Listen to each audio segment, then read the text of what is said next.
اللہ کے نام سے شروع جو بڑا مہربان نہایت رحم کرنے والا ہے۔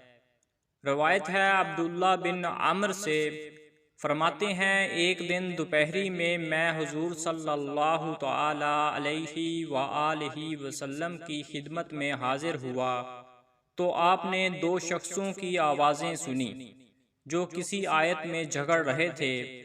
حضور صلی اللہ علیہ وآلہ وسلم ہمارے پاس تشریف لائے کہ چہرہ میں غصہ معلوم ہوتا تھا۔ فرمایا تم سے پہلے لوگ کتاب اللہ میں جھگڑوں کی وجہ سے ہی ہلاک ہو گئے۔ مسلم شریف۔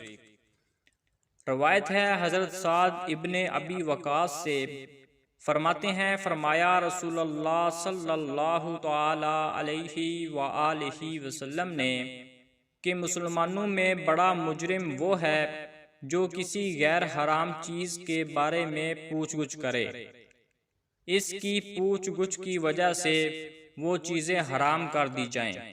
بخاری و مسلم۔ یہ دونوں حدیثیں مرآت المناجی جلد اول میں بھی موجود ہیں۔